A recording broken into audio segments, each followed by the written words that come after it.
بسم اللہ الرحمن الرحیم الحمد للہ والصلاة والسلام علی رسول اللہ وعلی آلہ واصحابہ اجمعین اما بعد۔ ناظرین کرام، السلام علیکم ورحمۃ اللہ وبرکاتہ۔ تفہیم دین کی اس محفل کے ہمراہ ہم آپ کی خدمت میں حاضر ہیں۔ آج کی اس ملاقات میں ہمارے ساتھ تشریف فرما ہیں محترم مہمان جناب ڈاکٹر محمد سلیم خان صاحب، جو کہ طب کے شعبے سے وابستہ ہیں۔ تو آئیے ناظرین، پروگرام میں ان کا استقبال کیا جائے۔ السلام علیکم۔ وعلیکم السلام ورحمۃ اللہ وبرکاتہ۔ ہماری محفل میں آپ تشریف لائے، جس پر ہم تہہ دل سے آپ کا شکریہ ادا کرتے ہیں۔ خوش آمدید۔ بہت شکریہ آپ کا، اور میں خود بھی بہت شکر گزار ہوں کہ مجھے اس پروگرام کی وساطت سے اپنے دینی بھائیوں کے بارے میں کچھ گزارشات پیش کرنے کا موقع ملے گا۔ جی، نوازش۔ محترم ناظرین، آج کی اس نشست میں ہمارا موضوع گفتگو ہے روزے داروں کے لیے طبی مشورے، یعنی رحمتوں اور برکتوں سے بھرپور یہ ماہ رمضان، اس مہینے کے دوران جو مخصوص عبادات انجام دی جاتی ہیں، ان عبادات میں سر فہرست اور اہم ترین عبادت ہے رمضان کا روزہ۔ اور چونکہ روزے کے دوران انسان کے جو معمولات زندگی ہوا کرتے ہیں، بالخصوص کھانے پینے کے معمولات اور عادات، چونکہ ان معمولات میں بڑی تبدیلی واقع ہو جایا کرتی ہے، تو اس کا اثر یہ ظاہر ہوا کرتا ہے کہ انسان کی صحت بعض اوقات متاثر ہوتی ہے۔ لہذا اس سلسلے میں، یعنی صحت کو متاثر ہونے سے کیسے بچایا جا سکے اور کیا مفید تدابیر اور طریقے اختیار کیے جائیں، تو آئیے اسی سلسلے میں محترم مہمان کی زبانی استفادہ کیا جائے۔ محترم، یہ ارشاد فرمائیے گا کہ روزے میں جو اہم ترین چیز ہے سحر اور افطار، ان دونوں مواقع پر، یعنی جو سحری ہے اور افطاری ہے، تو کھانے پینے میں بعض اوقات روزے دار جو ہیں وہ بہت زیادہ کھا لیتے ہیں، تو اس سے ان کی صحت پر کیا منفی اثرات مرتب ہوتے ہیں، اور یہ کہ سحر اور افطار کے موقع پر خوراک کیسی ہونی چاہیے؟ یہ بہت ایک اچھا سوال ہے اور بہت اہمیت کا حامل ہے۔ اس کو ہم اس طرح سے سمجھ لیتے ہیں کہ آج کل گرمیوں کے روزے ہوں گے، عموماً دورانیہ 15 گھنٹے تک یا شاید اس سے بھی کچھ زیادہ جائے گا، تو مناسب ہے کہ ہم پہلے افطار کی بات کر لیتے ہیں۔ جب انسان بہت پورا دن بھوکا پیاسا رہنے کے بعد اس کے سامنے اللہ کی نعمتیں پہنچتی ہیں اور اذان کی آواز کانوں سے ٹکراتی ہے، تو اس موقع پر اتنی دیر بھوکا پیاسا رہنے کے بعد اگر ہم بہت زیادہ بے تحاشا کھانا بھی کھا لیں اور بہت سارا پانی پی لیں، شربت پی لیں، تو ہمارے معدے کو اچانک اتنی دیر خالی رہنے کے بعد بہت زیادہ وزن کا سامنا کرنا پڑتا ہے، اور اس کو کام کرنے کے لیے اچانک بہت ساری چیزیں مہیا ہو جاتی ہیں جن سے بیک وقت نمٹنا خاصا مشکل کام ہے۔ تو وہ ایک طریقہ جو کہ سنت نبی صلی اللہ علیہ وسلم بھی ہے کہ اذان ہوئی، آپ نے کچھ پانی پیا، کچھ کھجور کھائی، کچھ ہلکا پھلکا سا ناشتہ جیسی چیز لی، جس سے پیٹ میں آپ کو فوری طور پر کچھ کھانا مہیا ہو گیا، پیٹ نے اپنا کام ہلکا ہلکا کرنا شروع کیا۔ اس دوران میں 5-6 منٹ ہو جائیں گے، مسجد کا راستہ بھی تقریباً 5-7 منٹ کا بھی ہوتا ہے، تو آپ آرام سے نماز کے لیے جائیے، نماز پڑھیے، واپس آئیے۔ کھانا فوری طور پہ بہت سارا نہیں کھانا چاہیے۔ وجہ یہ ہوتی ہے کہ ہمارے جسم میں دوران خون اللہ تعالیٰ کے نظام کی طرف سے ڈسٹریبیوٹڈ ہوتا ہے، یعنی کہ مختلف جگہوں پر مختلف تناسب سے خون مہیا ہوتا ہے۔ دماغ کے لیے ایک تناسب ہے، عضلات کے لیے یعنی ہمارے مسلز کے لیے دوسرا تناسب ہے، معدے کے لیے ایک اور تناسب ہے۔ جب ہم بہت سارا کھانا کھائیں گے، معدے کو کام کرنے کے لیے بہت سارے خون کی ضرورت پڑے گی، وہ دماغ سے بھی خون مانگے گا، عضلات سے بھی مانگے گا۔ نتیجہ کیا ہوگا کہ انسان کو غنودگی اور جسم میں ڈھیلا پن محسوس ہوگا، پھر وہ نماز کے لیے جاتے وقت بھی سستی آئے گی۔ تو مناسب یہ ہوتا ہے کہ ہم اس موقع پر کچھ ہلکا کھائیں اور اس کے بعد کچھ دیر کا وقفہ رکھیں کھانے میں۔ صحیح ہے، یعنی یہ دو باتیں ہو گئیں بیک وقت۔ ایک بات تو یہ کہ عمومی طور پر ہی کھانے پینے میں اعتدال ہو کہ اگر اس پوائنٹ سے بات کی جائے کہ انسان کھانا کم کھائے یا زیادہ کھایا کرے، تو گویا عام زندگی میں بھی دین اسلام میں بھی یہی تعلیم دی گئی ہے، یقیناً، اور طبی نقطہ نگاہ سے بھی یہی بات کہی جاتی ہے اور سکھائی جاتی ہے کہ کھانے پینے کے معاملے میں انسان کو میانہ روی اختیار کرنی چاہیے، یعنی نہ بہت کم کھائے نہ بہت زیادہ نہ کھائے۔ بہت زیادہ کھائے، تو سحر اور افطار میں بھی اسی چیز کو ملحوظ رکھنا ہے، یقیناً رکھنا ہے۔ یعنی اگر ہم اس کی مقدار کی بات کریں تو بہت زیادہ نہ کھائیں۔ جی، میرا عرض کرنے کے سلسلے میں یہ ہے کہ جیسے کہ افطار سے ہم نے بات شروع کی، افطار کے وقت ہم نے کچھ درمیانہ کھانا کھایا، ان میں خصوصی طور سے افطار میں وہ چیزیں لی جائیں جو فوری طور پر توانائی مہیا کر دیتی ہیں۔ ایک گلاس شربت پی لیا، 2 یا 3 کھجوریں کھا لیں، اس سے فوری توانائی کی بحالی محسوس ہونا شروع ہو جائے گی۔ جی اس دوران نماز پڑھ لیں گے، آدھا گھنٹہ گزر جائے گا۔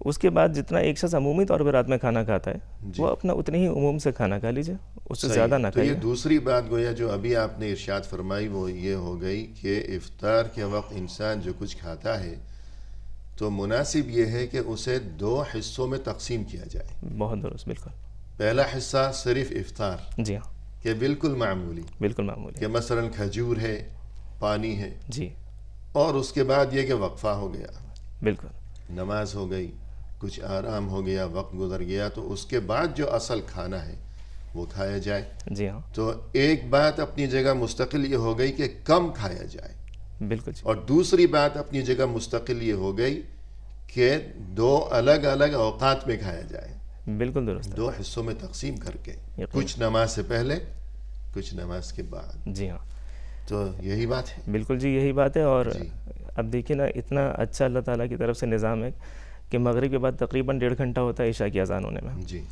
تو آپ لگا لیجئے کہ مغرب کی اذان سے لے کر آدھے سے پون گھنٹہ آپ نے افطار کر کے اور تھوڑا آرام کر لیا، جی اور عشاء کی نماز سے پہلے اپنے عموم کے حساب سے رات کا کھانا کھا لیا جتنا کھاتے ہیں، صحیح ہے۔ عشاء پڑھی، تراویح پڑھی، اس کے بعد آپ سو جائیے۔ ہاں، یہ ہے کہ اس دوران جتنا موقع ملتا رہے پانی کا استعمال زیادہ کریں، کیونکہ سارا دن پانی نہیں پیا ہوگا صحیح، اور گرمی کا روزہ بھی ہے۔ جی جی اچھا، پھر افطار جب آپ کا یہ رات کا کھانا اور افطار ختم ہو گیا، سو گئے، سحری کے لیے اٹھیں، سحری میں اگر ہم بہت زیادہ کھانا کھا لیں گے جی تو اس کو ہضم کرنے میں جسم کو مشقت ملے گی، صحیح، اور پیٹ میں گرانی ہو سکتی ہے، اور ہو سکتا ہے کہ الٹی متلی سے بھی واسطہ پڑ جی جائے۔ جی صحیح ہے۔ دوسری بات یہ کہ گرمی کے روزے، چونکہ اب ہمارے سامنے گرمی ہی کے روزے ہیں، تو بہتر ہوگا ہم کھانے کا کچھ حصہ خالی رکھ کے اس میں پانی کا استعمال بڑھا لیں۔ سحری میں ایسا کھانا کھایا جائے جو اچھا ہو، کم چکنائی اور کم مسالوں میں ہو، تاکہ ہضم آسانی سے اور اچھے طریقے سے ہو، جسمانی نقصانات نہ پہنچیں، عوارض نہ لاحق ہو جائیں، جی اور ساتھ میں پانی کا استعمال اچھا کیا جائے۔ درست۔ تو افطار کے موقع پر یہ جو سنت طریقہ ہے کہ کھجور اور پانی، جی بالکل، تو اس میں طبی نقطہ نظر سے بھی کیا کوئی فوائد پوشیدہ ہیں؟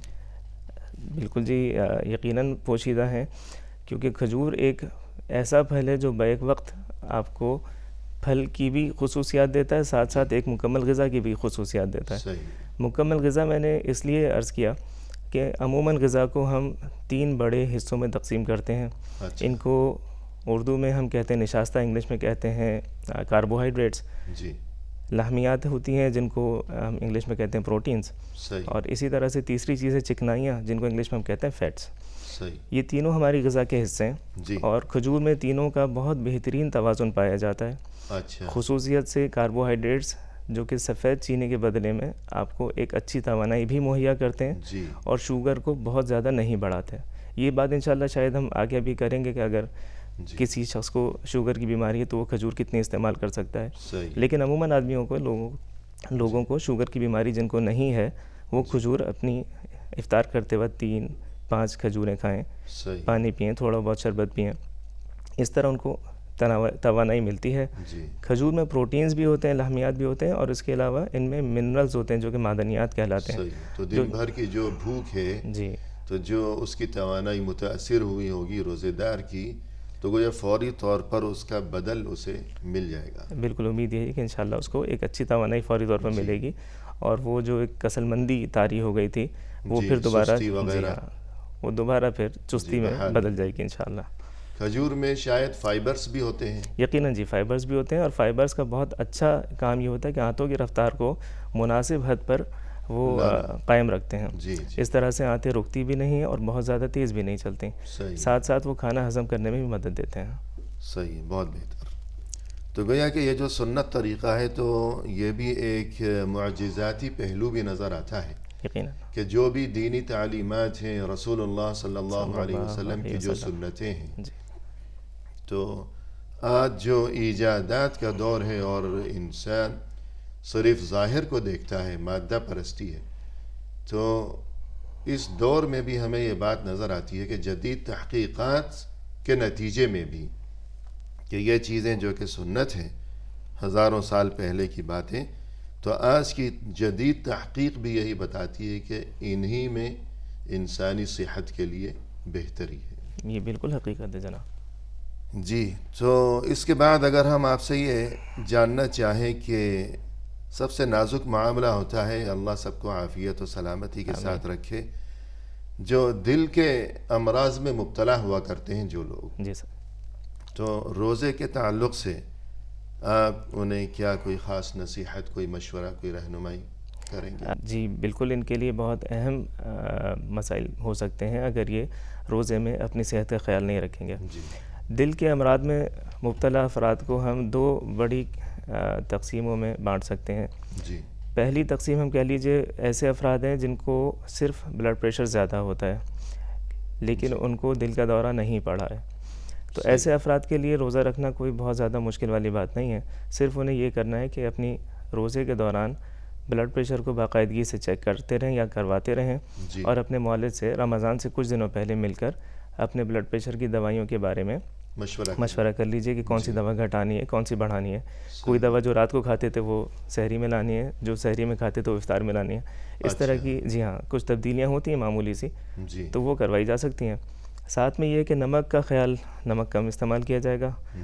اب ہمارے یہاں چونکہ زیادہ جو افطار کی روایات ہیں ان میں پکوڑے, چھولے, سموسے یہ چیزیں شامل ہیں, تو یقیناً ان میں چکنائی بھی زیادہ ہوگی, نمک مسالے بھی زیادہ ہوں گے.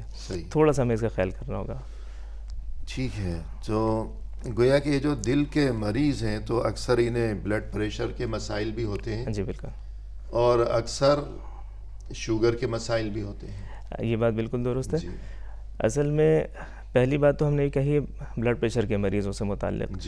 دوسری بات وہ ہے ایسے مریض جن کو باقاعدہ دل کی بیماری ہے, جن کو ڈاکٹر یہ کہتے ہیں یا تو دل کا دورہ پڑ چکا ہے یا پڑنے کا خطرہ ہے. ایسے افراد کو اور زیادہ خیال رکھنا چاہیے اور اپنے دل کی جو بھی ڈاکٹر صاحب نے ٹیسٹ کر کے ان کی کنڈیشن کا ایک اندازہ لگایا ہے اس کے بارے میں وہ معلومات حاصل کریں ڈاکٹر سے کہ وہ روزہ رکھنے کے قابل ہیں یا نہیں ہیں. جن کی بیماری معمولی حالت میں ہے وہ یقیناً روزہ رکھ سکیں گے. جن کی بیماری ایڈوانسڈ اسٹیجز میں ہے, اگلی حالتوں میں ہے, ان کے لیے روزہ رکھنا مشکل ہوگا. اس بات کا فیصلہ جو بھی ان کی رپورٹس ہیں اس کے اوپر ہوگا. تو جو دل کے مریض ہیں بالخصوص, کیا اس بارے میں آپ ان کی کچھ رہنمائی فرمائیں گے کہ جسمانی محنت روزے کے دوران جی اس سے بچنا چاہیے یا کوئی فرق پڑنے والا نہیں ہے, ضروری نہیں ہے؟ روزے میں جسمانی مشقت سے تو بالکل بچنا چاہیے, کیونکہ جن لوگوں کو دل کے بیماری ہے, دل کے دورے کی حالت پہلے گزر چکی یا ان کو خطرہ ہے یا وہ رسک کے اوپر ہیں, وہ ویسے ہی مشقت کم کریں جو دوسرے افراد ہیں, نارمل لوگ ہیں ان کے مقابلے میں. اور جب کہ روزہ بھی ہے اور جسم سے توانائی ظاہر ہے کہ کم ہو گئی ہے روزے کی وجہ سے, تو خصوصیت سے وہ مشقت نہ کریں, وہ روزہ رکھیں, اس میں مشقت کم سے کم رکھیں. کوئی کام ایسا ہے جو ضروری کرنا ہے تو بہتر اس کو افطار کے بعد کریں جب جسمانی صلاحیتیں کچھ واپس آ گئی ہوں. درست. تو دل کے جو مریض ہیں اگر ان کی خوراک کے بارے میں ہم غور کریں یا گفتگو کریں, تو اگر یہ بھاری قسم کی خوراک کھائیں گے تو دل جو ہے اسے یہ ہاضمے کے سلسلے میں جو دل جو خون کو پمپ کرتا ہے, بالکل جی, تو اگر وہ بھاری اور ہیوی قسم کی خوراک روغنی کھائیں گے تو دل پر بوجھ اور دل کا کام, دل کی مشقت بڑھ جائے گی. اور روزے میں پھر معاملہ کہ وہ پہلے ہی مریض ہیں, تو اس بارے میں کیا کہیں گے آپ کہ ان کی خوراک کیسی ہو؟ ایسے افراد کو اپنی خوراک کو ممکنہ حد تک سادہ رکھنا چاہیے. سادہ سے مراد یہ ہے کہ اس میں روغنیات, چکنائیاں کم سے کم ہوں, نمک کا استعمال کم ہو, البتہ فائبر کا استعمال زیادہ ہو, پھلوں کا استعمال زیادہ ہو, سبزیاں, پھل بہت اچھی بات ہے. تھوڑا بہت گوشت کی چیزیں لینے میں بھی نقصان نہیں ہے، لیکن وہ اسی حد تک لیں جس حد تک ڈاکٹر نے ان کو اجازت دے رکھی ہے۔ جی عموماً دل کے مریضوں کے لیے یہ کہا جاتا ہے کہ گوشت کا استعمال، ریڈ میٹ جسے ہم کہتے ہیں، سرخ گوشت، جی جو وہ بکری سے یا گائے سے یا پھر اونٹوں سے حاصل ہوتا ہے، ایسا صحیح. گوشت ایک یعنی مہینے جو میں، مٹن ہے یا بیف ہے جی مٹن اور بیف، یہ اس ایک سے پرہیز کریں. مناسب ہوگا، اس سے پرہیز کریں، ایک ہفتے میں ایک مرتبہ بس، یہ بہت زیادہ صحیح ہے، تو اس سے یہ زیادہ کھا نہ لیتے لیں۔ جی جی بالکل۔ ناظرین فی الحال لیتے ہیں مختصر سا وقفہ، ہمارے ساتھ ہی رہیے گا۔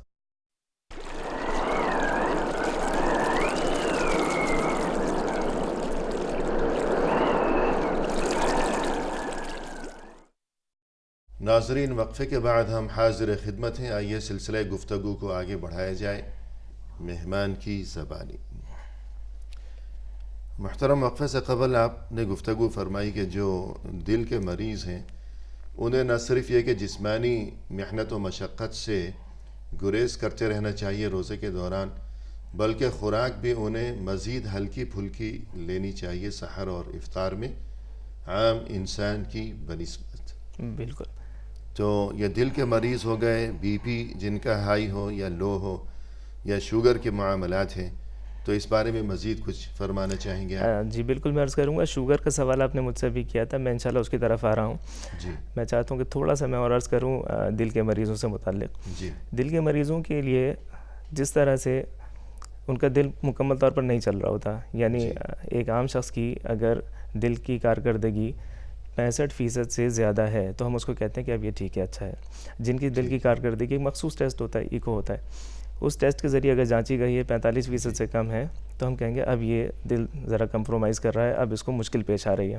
اچھا، تو جس طرح سے جسمانی مشقت کرنے میں دل کو تیز تیز دھڑکنا پڑتا ہے اور زیادہ خون جسم کو کرنا دینے میں جی مشقت اٹھانی پڑتی ہے، صحیح، بالکل اسی طرح جب ہم اتنا سارا بھوکا رہنے کے بعد اور اچانک کھانا کھائیں گے اور معدے پر لوڈ ڈالیں گے تو معدہ یقیناً دل سے تقاضا کرے گا، لائیے بھائی مجھے خون دیجیے، صحیح، تو دل کو تیز دھڑکنا پڑے گا، وہ دھڑکن بھی دل کو مزید پریشانی کی طرف لے جا متاثر سکتی کرے ہے۔ گی۔ جی ہاں، تو بہتر ہوتا ہے ہم کھانا وقفوں سے کھائیں، چھوٹا کھائیں اور سادہ کھانا کھائیں۔ جی جی پانی کا استعمال مناسب حد تک اچھا رکھیں، حد سے زیادہ پانی بھی نہ صحیح پئیں۔ ہے، جی ہاں، جی ہاں۔ تو یہ بات ہو گئی دل کے مریضوں، بی پی کے مریضوں بالکل اور شوگر کے مریضوں کے بارے میں کہ جسمانی مشقت کم سے کم کریں روزے کے دوران، جی، اور خوراک بالکل سادہ ترین رکھیں سحر اور افطار کے مواقع پر۔ درست ہے۔ تو اس کے بعد اگر ہم آپ سے یہ جاننا چاہیں کہ بعض اوقات انسان کے زخم میں یا زخم ہوتے ہیں اس کے معدے میں یا آنتوں میں، السر وغیرہ، اللہ محفوظ رکھے سبھی کو، تو جب وہ کھائے گا نہیں تو وہ جو اس کی تیزابیت ہے وہ مزید اسے نقصان پہنچائے گی، تکلیف کا باعث بنے گی، تو وہ روزہ رکھے نہ رکھے تو کن باتوں کا خیال رکھے؟ جو زخم جن کو ہم انگلش میں السرز کہتے ہیں، جی زخم دو جگہ پر عام طور پر پائے جاتے ہیں، یا تو معدے میں ہوں گے زخم، ان کو ہم کہیں گے معدے کے السر یا گیسٹرک السرز۔ اسی طرح معدے سے آگے بڑھ کر چھوٹی آنت کا پہلا حصہ شروع ہوتا ہے جس کو ڈیوڈینم کہتے ہیں، کچھ لوگوں کو وہاں پر بھی زخم ہوتے ہیں۔ ان دونوں کی جو خصوصیات ہوتی ہیں، مریض کے جو علامتیں ہوتی ہیں وہ تھوڑی سی مختلف ہوتی ہیں۔ اچھا، تو جن کو معدے کے اندر زخم ہوتا ہے جب وہ کھانا کھا لیتے ہیں تو ان کو زخم میں تکلیف ہوتی ہے، جن کو آنتوں میں ہوتا ہے تو ان کو کھانا جب نہیں کھایا ہوا ہوتا وہ تکلیف کرتا ہے۔ بالکل الٹا معاملہ ہے۔ جی ہاں، کیونکہ وہ تیزابیت معدے میں بن رہی ہوتی ہے، ہمیں اس کے حساب سے جی یہ جسمانی نظام ہے پورا، ظاہر ہے میں اس کو یہاں پر عوام کے سامنے تو مشکل ہوگا کہ وہ سمجھ صحیح۔ سکیں۔ تو عرض کرنا صرف یہ ہے کہ جو لوگ اپنے زخم کی تکلیف کو پہچانتے ہیں، مثلا بہت سارے لوگ یہ پہچانتے ہیں کہ جی اب میں خالی پیٹ ہوتا ہوں تب تو مجھے بہت تکلیف ہوتی ہے، کچھ کھا لوں گا تو سکون رہتا ہے۔ جی کچھ لوگ ایسے ہوتے ہیں وہ کہتے ہیں کھانا کھاتے ہی تکلیف ہو جاتی ہے۔ جی تو ان دونوں لوگوں کے لیے تھوڑی سی احتیاط ہے۔ جو لوگ کھانا کھا کر تکلیف محسوس کرتے ہیں ان کے لیے بہت بہتر ہے کہ وہ سادی غذا کھائیں، افطار سے سحری تک جو رات کا حصہ ان کو میسر ہے جی اس میں تھوڑا تھوڑا کر کے وقفوں سے کھاتے رہیں تاکہ معدے میں کچھ رہے اور تکلیف کم سے کم رہے۔ صحیح، جن لوگوں کو تکلیف ہوتی ہے خالی پیٹ میں، جی ان کے لیے تو ایک مجبوری کہ ظاہر ہے جو بھی آپ جی سحری اصل میں، معاملہ ان کے لیے، جی ہاں، جو آپ سحری میں کھائیں گے وہ 5-6 گھنٹے میں ہضم ہو جائے گا، اس کے بعد تو تکلیف ہوگی. جی تو ایسے لوگوں کے لیے آپ ڈاکٹر سے ملیے اور ان سے ایک ایسی دوا کا انتخاب کروائیے جس کا اثر دیر پا ہوتا ہے. صحیح. ایک ایسی تیزابیت کم کرنے کی دوا لکھوا لیجیے جس کا اثر تقریباً 18 گھنٹے 14 گھنٹے آرام سے رہے، اور وہ سحری سے 1 گھنٹہ پہلے استعمال کریں. ٹھیک ہے. اس کے بعد سحری کریں تو انشاءاللہ امید یہ کرتے ہیں کہ افطار تک ان کو تکلیف نہیں ہوگی. افطار کے بعد تو کھانے کے مواقع ان کو میسر ہیں، تو انشاءاللہ وہ تکلیف میں نہیں رہیں گے. اور کھانے میں احتیاط یہی کرنی ہے کہ دیکھیے تیز مرچ مسالے نہ کھائیے، جی چائے کافی کا استعمال نہ کریں. سگریٹ ایک بری عادت ہے، تیزابیت کو، السر کی تکلیف کو بہت بڑھاتی ہے، اس سے بچیں. اور اگر پہلے سے استعمال کرتے ہیں تو یہ اچھا موقع اللہ کی طرف سے اس کو چھوڑنے کی کوشش صحیح کریں. ہے. جی ہاں.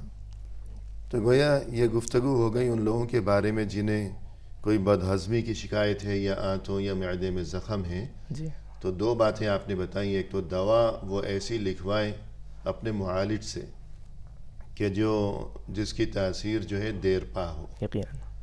اور ایسی دوا رمضان میں وہ استعمال کریں تیزابیت سے محفوظ رہنے کے لیے. بالکل جی.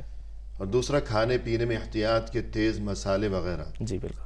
اور نمک مرچیں، اس لیے کہ مسالے جتنے وہ تیز ہوں گے تو آنتوں میں معدے میں اتنی ہی جلن اور تکلیف زیادہ ہوگی. یقیناً. اور پانی تو وہ پی نہیں سکے گا کہ جو اس جلن کو وہ بجھا سکے. بالکل جی. تو اس لیے یہ 2 نصیحتیں آپ نے کی. جی ہاں. اور بہت سے لوگوں کو شکایت ہوتی ہے روزے کے دوران، چونکہ بالخصوص پانی کی کمی ہو جاتی ہے تو قبض، جو کہ بہت تکلیف دہ، ظاہر ہے ہر مرض تکلیف دہ ہے، لیکن جو لوگ قبض میں مبتلا ہو جاتے ہیں تو پھر اس کی وجہ سے ان کا تمام جسم اور بھی بہت سی پریشانیاں، یہ چیز ان پریشانیوں کا سبب بن جایا کرتی ہے. تو پانی تو وہ پی نہیں سکتا، تو پھر اس قسم کے لوگوں کو آپ کیا ہدایات دیں گے؟ دیکھیے قبض کے لیے کچھ چیزیں عمومی اصول کی حیثیت رکھتی ہیں. جن افراد کو قبض ہے وہ ان اصولوں کا رمضان کے موقع پہ زیادہ خیال رکھیں. جی ان میں آپ اگر اس کو باقاعدہ انگلیوں پہ گننا چاہیں تو بھی گن سکتے ہیں. پانی کا زیادہ استعمال، ریشے دار غذا یعنی فائبر کا زیادہ استعمال، خصوصیت سے سبزیاں اور پھل. اور بہتر ہوگا کہ سبزیاں پھل کچی حالت میں استعمال کیے جائیں. بعض لوگ سبزیوں کو زیادہ پکا دیتے ہیں، بالکل گلا دیتے ہیں، تو ان کی تاثیر کم ہو جاتی ہے. ٹھیک ہے. کچھ سبزیاں کم سے کم گلی ہوں، بھاپ میں گلی ہوئی ہوں، یا کچی بھی کھانے والی، جیسے کھیرا ہے، گاجر ہے، بند گوبھی ہے پتے والی، یہاں تو بہت عام طور پر لوگ استعمال کرتے ہیں، تو یہ زیادہ مقدار میں لی جائیں. پھل لیے جائیں، جوس نہ بنایا جائے، پھلوں کو ان کے طریقے سے کھایا جائے، جیسے موسم جو فطری طریقہ، بالکل جی، فطری تازہ پھل کھائے جائیں، تازہ پھل کھائے جائیں، پانی زیادہ پیا جائے. اور ان سب چیزوں کے علاوہ آپ بہت مشہور چیز ہے اسپغول کی بھوسی کہلاتی ہے. جی اسپغول کا روزانہ استعمال بھی آنتوں کو بہت اچھا اور نرم رکھتا ہے. امید کرتے ہیں کہ انشاءاللہ اس کے ساتھ اسپغول کی جو بھوسی ہے اس کو پانی میں ملا کر وہ کسی بھی طرح سے جسم کے اندر پہنچائی جا سکتی ہے. جو ہمارے مروجہ طریقے ہیں ان میں بعض لوگ کوئی اس کو مٹھائی میں رکھ کے کھا لیتے ہیں، کچھ دودھ میں ملا کے پیتے ہیں، کچھ لیکن مٹھائی تو خود قبض کرتی ہے. مختلف باتیں نا، میں عرض کر رہا ہوں کہ وہ جو مروجہ طریقے ہیں. صحیح ہے. جی کچھ لوگ دہی میں ملا کے لیتے ہیں، کچھ پانی میں چھوڑ دیتے ہیں چند گھنٹوں کے لیے، اس کے بعد پی لیتے ہیں. اچھا. تو اس کو اصل میں بس پہنچانا ہے اندر. جی اور کم از کم اتنی ہو کہ آپ کی ایک ہتھیلی میں آ جائے. روزانہ کی خوراک اتنی ہو، 4 چمچے. صحیح. تو وہ بہت مددگار ثابت ہوگی انشاءاللہ. یہ رات کو کسی بھی وقت لے لیں. بالکل جی، دن میں ایک بار تو ضرور لیں. اور تازہ پھل اور سبزیاں اور سلاد وغیرہ جیسے آپ نے بتایا. یقیناً. تو یہ تو وہ خوراک ہو گئی جو کہ ملین ہے، یعنی قبض کشا. بالکل. لیکن ایسی کون سی خوراک ہے کہ جس سے پرہیز کیا جائے کہ جو قبض کا سبب بنتی ہے؟ ان چیزوں میں سب سے زیادہ جو اہم بات ہے وہ ہے گوشت کا استعمال. اچھا. گوشت میں فائبر نہیں ہوتا، اس لیے وہ قبض کر دیتا ہے، آنتوں کو تھوڑا سا روکتا ہے، خشک کرتا ہے. اسی لیے عرض کیا کہ جناب نباتاتی خوراک کی طرف زیادہ جائیے، حیوانی خوراک کی طرف کم جائیے. یعنی جو خوراک ہمیں جانوروں سے حاصل ہوتی ہے، گوشت اور انڈے، اور کچھ خوراک ہمیں حاصل ہوتی ہے نباتات سے، سبزیاں اور پھلوں سے. تو سبزیاں پھل اس معاملے میں بہت بہتر ہیں. اور کبھی کبھار گوشت کھانے میں کوئی نقصان نہیں ہے، لیکن عادتاً اور روزانہ کے حساب سے نہ کھایا جائے. جی. اور خاص طور پر جو قبض کا مریض ہو اور پھر روزے کے دوران جو ہے رمضان میں اسے چاہیے کہ ہر وہ چیز جو قبض کا سبب بن سکتی ہو اس سے پرہیز کیا جائے. یقیناً. تو اس میں آپ نے بتایا کہ جو گوشت ہے جی یہ قبض کا سبب بنتا ہے. جی کہ یہ ٹھوس چیز ہے، ٹھوس ہے. اور جتنی بھی ٹھوس جی غذائیں ہیں وہ قبض کرتی ہیں. اصل میں گوشت ہے خالص پروٹین، اس کے اندر فائبرز نہیں ہیں جو میں نے عرض کیا. اسی طرح جو نباتات سے ہم حاصل کرتے ہیں اس میں سبزیاں ہیں اور فروٹس ہیں، پھل ہیں، ان کے اندر اچھا خاصا فائبر ہوتا ہے جو ہماری آنتوں کی رفتار کو متعین کرتا ہے اور آنتوں کے اندرونی حصے میں پانی کھینچتا ہے تاکہ جو بھی فضلہ بن رہا ہے وہ تھوڑا نرم رہے اور آسانی سے باہر نکل سکے، خارج ہو سکے. جی جی. گوشت کے اندر یہ کوالٹیز نہیں ہیں کہ وہ آنتوں کے اندر پانی کھینچ سکے، صحیح. تو وہ جا کر تھوڑا سا آنتوں میں رکتا ہے. اس لیے جو قبض کے مریض ہیں وہ پھر زیادہ تکلیف اٹھائیں گے زیادہ گوشت کھانے کے نتیجے میں. تو جو مٹھائیاں ہوتی ہیں بالخصوص جیسے یہ بقلاوہ وغیرہ اس قسم کی جو مٹھائیاں ہیں تو یہ بھی قبض کا سبب بنتی ہیں؟ میں ذاتی طور پر سمجھتا ہوں کہ بقلاوہ انسان اگر کوئی کھائے گا تو بھائی بہت سارا تو ایک دفعہ میں نہیں کھا سکتا، تھوڑا بہت ہی کھائیں گے، ایک ٹکڑا یا 2 ٹکڑے. تو اگر وہ باقی تمام ان کی کھانے کی عادتیں اچھی ہیں اور شوگر نہیں ہے اور بلڈ پریشر بھی خراب نہیں ہے تو بقلاوہ تھوڑا بہت کھا لینے میں انشاءاللہ نقصان نہیں ہوگا، لیکن تھوڑا بہت. ٹھیک ہے. تو جو چیزیں مشہور ہیں کہ جو قبض کا سبب بنتی ہیں، مثلاً گوشت آپ نے نشاندہی فرمائی، تو ان سے پرہیز کیا جانا چاہیے، اور جو چیزیں ملین ہیں جی قبض کشا ہیں ان کی کثرت رکھنی چاہیے. بالکل جی. اور شاید ایک چیز میں اور رات کے وقت پانی بھی بہت پینا چاہیے. پانی بہت زیادہ پینا چاہیے. اور ایک چیز میں عرض کرنا شاید اس میں رہ گیا تھا، سفید آٹا بھی قبض کرتا ہے. سفید آٹا جو میدا جس کو کہتے ہیں. جس کو میدا کہتے ہیں. صحیح. تو بہتر ہوگا کہ ہم براؤن یعنی بھورا آٹا جس میں بھوسی کی مقدار زیادہ ہے وہ استعمال کریں. صحیح ہے. تو پھر سفید آٹے میں پھر وہی بات ہو گئی کہ میدے سے ہی مٹھائیاں بھی بنتی ہیں. جی جی بالکل یہ بات کہی جا سکتی ہے. تو گویا کہ ایک جوڑ مل گیا. جی یقیناً مل سکتا ہے. تو مٹھائیوں سے بھی پرہیز کیا جائے، مناسب جو قبض کے مریض ہیں ان کے لیے یہ نصیحت بھی ہے. جی بالکل. اور روزے کے دوران جو مسئلہ جو کہ ہر ایک کے لیے ہے وہ یہ کہ پیاس سے بچنے کے لیے کیا کیا جائے. روزہ تو بھوک اور پیاس کا ہی نام ہے. جی ٹھیک ہے، اس کے ساتھ تقویٰ شامل ہو جائے تو پھر روزہ ہے، تقویٰ نہ شامل ہو تو پھر بھوک اور پیاس ہے. البتہ کچھ چیزیں ایسی ہیں جو پیاس کو کم کر سکتی ہیں. نمک ہمارے جسم میں جو پیاس لگنے کا بنیادی میکینزم ہے جس وجہ سے ہمیں پیاس محسوس ہوتی ہے. جی.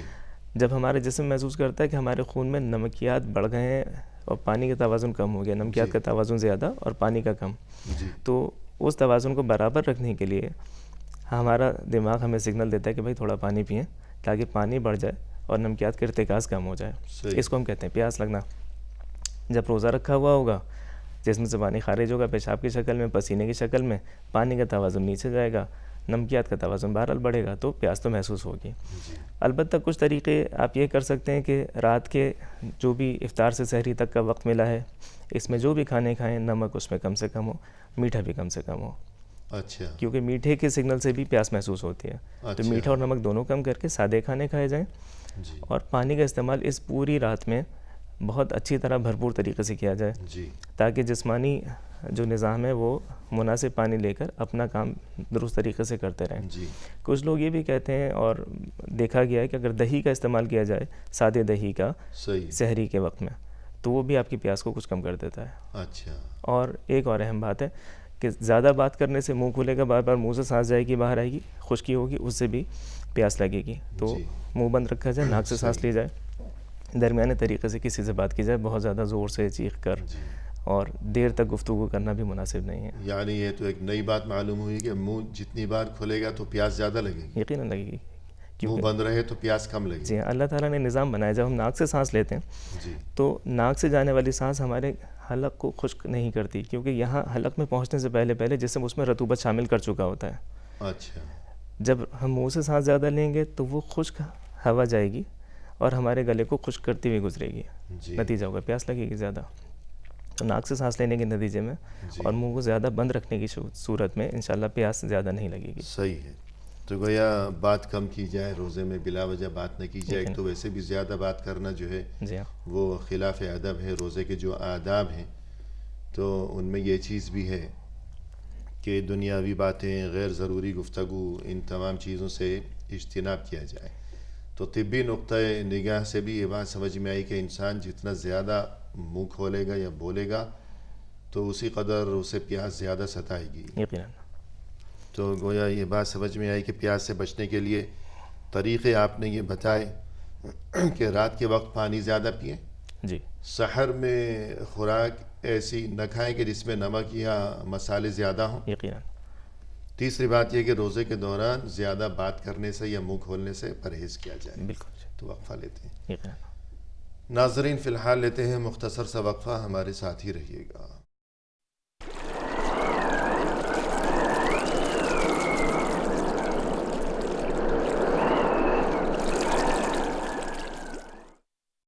ناظرین وقفے کے بعد ہم حاضر خدمت ہیں. آئیے سلسلہ گفتگو کو اب پائے تکمیل تک پہنچایا جائے اپنے مہمان کی زبانی. محترم، وقفے سے قبل آپ نے گفتگو فرمائی روزے کے دوران طبی نقطۂ نظر سے جن باتوں کا انسان کو خیال رکھنا چاہیے جی تاکہ اس کی صحت درست رہے. اگر خدا نخواستہ صحت متاثر ہوگی تو پھر ظاہر ہے کہ اس کی عبادات بھی متاثر ہوں گی. یقیناً. تو اس سلسلے میں شوگر کے جو مریض ہیں ان کے بارے میں آپ نے اس سے قبل کچھ ہدایات دی تھیں. جی. تو ایک بات اس سلسلے میں اہم محسوس ہوتی ہے کہ جو حضرات انسولین لینے پر مجبور ہیں تو ان کے لیے معاملہ مزید نازک ہے. تو اس بارے میں کیا فرمائیں گے آپ؟ بالکل میں عرض کرتا ہوں. دیکھیے شوگر کے مریضوں میں اکثریت وہ مریض ہوتے ہیں جن کو ہم کہتے ہیں ٹائپ 2 ڈائبٹیز. یہ شوگر کی وہ قسم ہے جس میں انسولین کی ضرورت عموماً نہیں پڑتی. ایسے مریضوں کو شوگر بہت تیزی سے لو ہونے کا خطرہ بھی نہیں ہوتا اور بہت تیزی سے بڑھنے کا خطرہ بھی نہیں ہوتا. تو ایسے مریض بہتر ہے کہ ایک دفعہ رمضان شروع ہونے سے پہلے اپنی شوگر چیک کروا لیں. شوگر کا ایک مخصوص ٹیسٹ ہوتا ہے ہیموگلوبن A1C، جس کو آپ یہ سمجھ لیجئے کہ پچھلے 3 مہینے کی اوسط شوگر کنٹرول جسم کے اندر بتاتا ہے. وہ چیک کروا لیں اور اپنی دوائیوں کا شیڈیول سیٹ کرا لیں اپنے ڈاکٹر سے. تو امید کرتے ہیں انشاءاللہ پھر ان کی شوگر بھی خراب نہیں ہوگی اور وہ روزہ بھی رکھ سکتے ہیں. تو یہ تو وہ ہیں جو ٹائپ 2 ڈائبٹیز ہے. اس میں بہت زیادہ خطرات نہیں ہوتے ہیں، حالانکہ ہوتے ہیں لیکن بہت زیادہ نہیں ہوتے. زیادہ خطرہ ان لوگوں کو ہوتا ہے جو ٹائپ 1 ڈائبٹیز میں ہیں، جن کو دوائیاں اثر نہیں کرتی، ان کو لازماً انسولین لینی پڑتی ہے. ایسے لوگوں میں شوگر کو تیزی سے لو ہونے کا خطرہ ہوتا ہے، جس کی وجہ سے یہ کبھی کبھی جان لیوا بھی ثابت ہو سکتی ہے. ایسے مریض بالکل جی اپنی دوائیوں کی سیٹنگ کروائیں. جو دوائیاں وہ رات کو سونے سے پہلے لیتے تھے اب وہ سحری کرنے کے بعد استعمال کریں گے انسولین. جو انسولین وہ شام کو لیا کرتے تھے عام دنوں میں، اب وہ جناب افطار کے وقت لیں گے. جو صبح والی انسولین ہے وہ افطار کے وقت میں آ جائے گی. جو رات والی انسولین ہے وہ شفٹ ہو کر صبح کے یعنی سحری کے وقت میں چلی جائے گی. اور ان کی بھی مقداریں متعین کی جائیں گی ڈاکٹر کے مشورے کی حساب سے، کیونکہ 15 گھنٹے بھوکا رہنا اس وقت میں شوگر لو ہونے کا خطرہ بہت زیادہ ہے. تو سحری کے وقت کی جو بھی انسولین ہوگی اس کو خاصی کم مقدار میں دیا جائے گا، کیونکہ اگر کسی کی شوگر بڑھ گئی تو اتنا زیادہ خطرہ نہیں ہوگا. لیکن اگر کسی کی شوگر تیزی سے کم ہو گئی تو اس کو یا تو پھر روزہ توڑنا پڑے گا یا تکلیف اٹھانی پڑے گی. اور تکلیف اٹھانے کی صورت میں خطرات بہت زیادہ ہو جاتے ہیں. اور دین میں اتنی سختی نہیں. اور دین میں یقیناً سختی نہیں. خدا نخواستہ اگر کسی کی شوگر اتنی لو ہو گئی کہ جو مخصوص اس کے آثار اور علامات ہوا کرتی ہیں وہ ظاہر ہونے لگی، بالکل، تو پھر اسے روزہ توڑ دینا چاہیے کہ مریض کو اجازت ہے روزہ قضا کرنے کی. یقیناً. اور اس میں بہت اہم ہے کہ شوگر کے مریض ان علامتوں کو ذہن میں رکھیں جو لو شوگر ہونے کی علامتیں ہیں. بہت سارے مریض ایسے ہوں گے جن کو کبھی بھی شوگر لو ہوئی نہیں ہوگی، اس لیے ان کو نہیں پتہ ہوگا علامتیں کون سی ہیں. تو ان علامتوں میں سب سے اہم بات یہ ہے کہ انسان کی سوچنے سمجھنے کی صلاحیت خاصی کم ہو جاتی ہے. اچھا یہ ایک چیز ایسی ہے جو ہو سکتا ہے مریض خود نہ محسوس کرے لیکن اس کے آس پاس جو افراد ہیں وہ محسوس کریں کہ بھائی یہ اب ان کی ذہنی حالت متاثر ہو رہی ہے. جی کہ باتیں جو ہیں وہ کوئی بے تکی کر رہا ہے. یقیناً بے تکی باتیں کر رہے ہیں. آپ نے سلام کیا وہ گمسم میں جواب ہی نہیں دے رہا. جی اور مریض خود محسوس نہیں کر رہا اس کیفیت کو. یا جو خود محسوس کریں گے ان میں کیا ہے ہاتھ پاؤں سن ہونے لگیں گے، بے جان ہونے لگیں گے، زبان لڑکھڑانے کی کیفیت ہو سکتی ہے. پھر اگلی اسٹیج کیا آتی ہے، انسان بے ہوش ہونے لگتا ہے. اس موقع پر تیز رفتاری سے عمل کرنے کی ضرورت ہوتی ہے. مریض کو پانی پلایا جائے تاکہ کچھ پانی جسم میں جائے. اس کے ساتھ ساتھ جو بھی چیز مہیا ہے، کھجور ہے، چینی ہے، 3-4 چمچے چینی کھلا دی، 2-3 شوگر، مٹھاس کسی بھی شکل جی، اور فوری مٹھاس چاہیے ہوتی ہے. اور جن کو زیادہ تکلیف یعنی زیادہ بے ہوشی ہے اس طرح کی چیزیں تو فوری طور پر ڈاکٹر کے پاس جانا چاہیے، ایمرجنسی میں جانا چاہیے. وہ لوگ پھر شوگر کو انجیکٹ کرتے ہیں انٹراوینس ورید کے اندر ڈالتے ہیں. وہ تیزی سے شوگر بڑھتی ہے اور انسان کے اندر جادوئی اثرات یعنی وہ بالکل درست ہو جاتا ہے چند منٹوں کے اندر. تو یہ چیز دیکھنی پڑے گی کہ وہ لو نہ ہو جائے شوگر. جی ہاں. تو جن حضرات کو یہ تکلیف ہو کہ ان کی شوگر کا لیول لو رہتا ہے تو انہیں بطور خاص اس بارے میں بہت توجہ کی ضرورت ہے. یقیناً. اس کے بعد ہم آپ کی زبانی یہ جاننا چاہیں گے کہ اگر کوئی حاملہ خاتون ہے یا دودھ پلانے والی خاتون ہے تو روزے کے دوران ظاہر ہے کہ وہ بھی متاثر ہوگی، تو اسے آپ کیا کہیں گے؟ اچھا دیکھیے، اس کے اندر بہت اچھی سی ایک بات ہے. جو حاملہ خواتین ہوتی ہیں ان کی مدت حمل عام طور پر ڈاکٹر 3 حصوں میں تقسیم کر لیتے ہیں. شروع کی 3 مہینے، درمیانے 3 مہینے اور پھر آخر کے 3 مہینے، جس کو قرآن پاک میں بھی اللہ تعالیٰ نے بڑی خوبصورتی سے فرمایا، جی حملت حملا خفیفا فمرت بھی، جی کہ اس کو تھوڑا سا حمل ہوتا ہے، ہلکا سا ہوتا ہے، اس کے ساتھ وہ چلتی پھرتی ہے. کیا مطلب ہوا کہ جو شروع کی 3 مہینے ہیں ان میں خواتین کی جسمانی کیفیت عام طور پر دوسری خواتین جیسی ہی ہوتی ہے. تو اگر وہ روزہ رکھنا چاہیں تو اپنے مالج کے مشورے سے انشاءاللہ بہت آسانی سے روزہ رکھ سکتی ہیں. صحیح. ابتدائی مرحلے میں جو ایڈوانس پریگننسیز ہوتی ہے، جو حمل کے آخری مراحل ہوتے ہیں، 6واں مہینہ، 7واں، 8واں مہینہ، تو گزرتے مہینوں کے ساتھ ساتھ مجھے لگتا ہے کہ روزہ رکھنے میں احتیاط کرنی چاہیے، ڈاکٹر سے مشورہ لینا چاہیے، اپنے بچے کی کیفیت کے بارے میں جاننا چاہیے، اور کچھ روزے جو آسانی سے رکھ سکتے ہیں اتنے رکھ لیں. جب روزہ رکھنے میں مشکل پیش آ رہی ہو تو نہ رکھیں. جی. اسی طرح سے جو خواتین بچوں کو دودھ پلاتی ہیں ان کے بچے کچھ ایسے بھی ہو سکتے ہیں جو 6 ماہ سے کم ہوں گے، صرف دودھ ہی پیتے ہوں گے. جی. کچھ کے بچے ایسے ہوں گے جو کھانا بھی کھاتے ہوں گے اور دودھ بھی پیتے ہوں گے. صحیح. تو جن کے بچے خالص ماں کے دودھ پر ہیں وہ اپنی خود کیفیت دیکھیں کہ 1 روزہ رکھے یا 2 روزہ رکھے کہ ان کے بچے کو آخر تک شام تک بھی دودھ میسر آ رہا ہے یا نہیں آ رہا ہے. اگر میسر آ رہا ہے تو بس پھر وہ اپنے کام کو آگے بڑھائیں، روزہ رکھیں، بسم اللہ جانیں. جی ہاں. اور اگر ان کو ایسا لگتا ہے کہ ان کے بچے کو آخر میں pھر پیٹ نہیں بھرتا، دودھ پورا نہیں پڑتا، تو پھر وہ ظاہر ہے شریعت کی سہولتوں سے فائدہ اٹھائیں. ٹھیک ہے، تو اس بات کو سوچنا چاہیے. اور کہتے ہیں کہ غصہ عقل کا دشمن، یقیناً غصہ انسان کے دین کا دشمن، بالکل، انسان کی دنیا کا دشمن، بالکل، انسان کی صحت کا دشمن. بلا شک و شبہ. اور روزہ رکھ کر ہر کوئی کہتا ہے کہ میں اس لیے غصہ دکھا رہا ہوں کہ روزے سے ہوں، حالانکہ روزہ دین یہ سکھاتا ہے کہ غصہ نہ کرو، بالخصوص روزے کے دوران، کہ اخلاق سیکھو. روزہ صرف کھانے پینے سے پرہیز کا نام نہیں ہے، ہر برائی سے پرہیز کا نام ہے. بالکل یقین. تو اس بارے میں کہ غصہ اور صحت پھر روزہ، ان میں کیا جوڑ ہے، کیا فرمائیں گے آپ؟ بالکل میں عرض کرتا ہوں، ہماری جسمانی نظام اعصابی نظام کے تابع ہوتے ہیں. جی. اعصابی نظام کو 2 حصوں میں ہم تقسیم کر لیتے ہیں. ایک وہ اعصابی نظام ہے جو عموماً ہمارے جسم کو منظم کر رہا ہے، اس کو ہم کہتے ہیں پیراسمپیتھیٹک نروس سسٹم. دوسرا اعصابی نظام وہ ہوتا ہے جو صرف ایمرجنسی کی کنڈیشن میں ضروری ہوتا ہے. مثلاً اچانک کوئی حادثہ پیش آ گیا جہاں پر اس کو ہم انگلش میں کہتے ہیں فائٹ اینڈ فلائٹ ریئیکشن، یا تو لڑو یا بھاگ جاؤ. صحیح ہے. فرار ہونے کے لیے بھی آپ کو انرجی چاہیے، لڑنے کے لیے بھی طاقت چاہیے. تو یہ اچانک انرجی پروڈیوس کرتا ہے یہ سسٹم، اس کو ہم کہتے ہیں سمپیتھیٹک نروس سسٹم.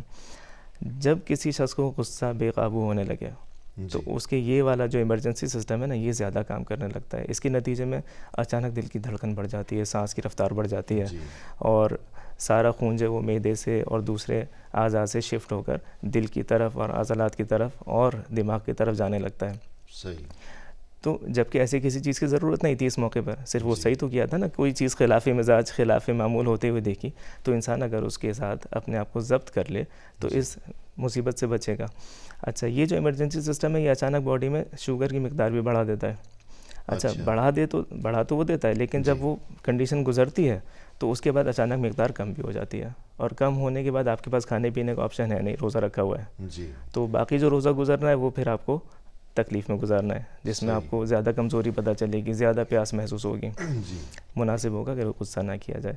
اور ہر انسان کو اپنی ذہنی تربیت کرنی چاہیے کہ کس موقع پر کس طرح سے ریئیکٹ کرنا ہے، کس طرح کا رد عمل دکھانا ہے.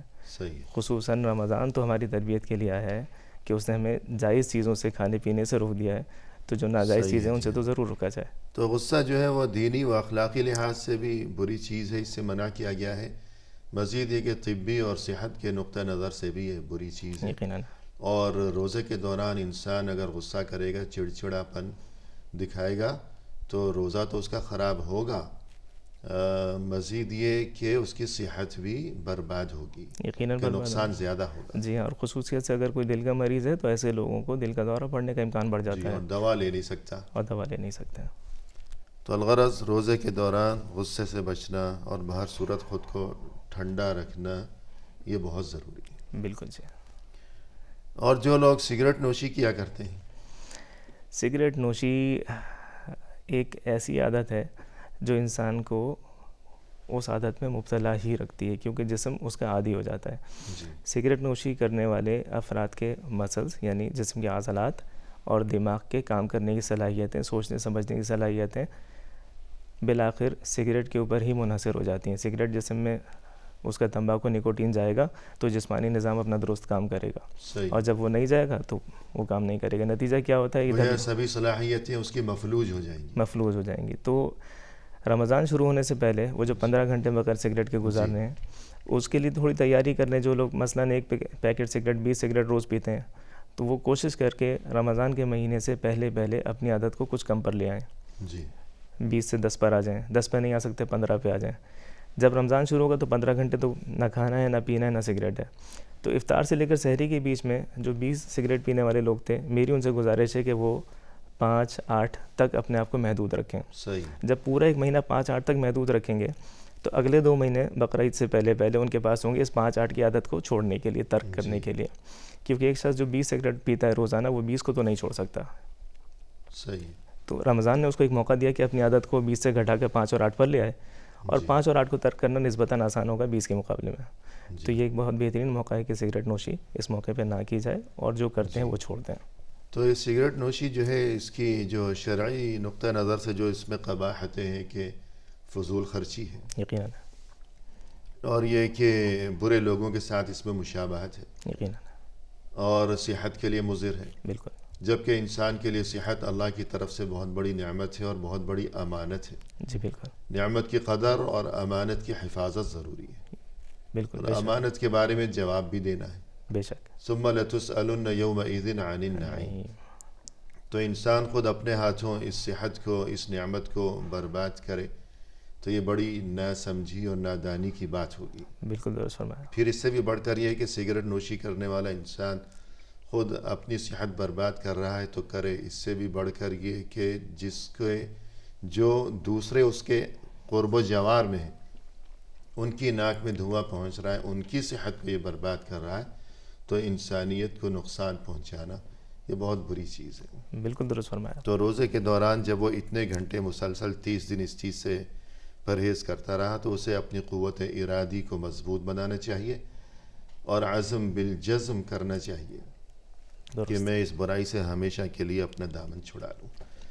پروگرام کے اختتام پر ہم تہہ دل سے آپ کا شکریہ ادا کرتے ہیں کہ آپ تشریف لائے یہاں، اور آپ نے نہایت عمدہ انداز میں ہماری اور ہمارے ناظرین کی جو رہنمائی فرمائی، تو جزاکم اللہ خیرہ.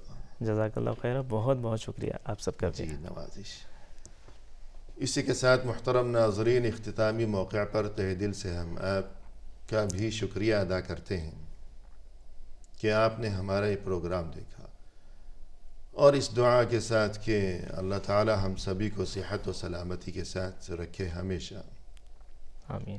اور بالخصوص ماہ رمضان کے دوران ہماری صحت و سلامتی برقرار رہے اور ہماری تمام عبادتیں اللہ کے ہاں مقبول ہو سکیں. وآخر دعوانا ان الحمد للہ رب العالمین.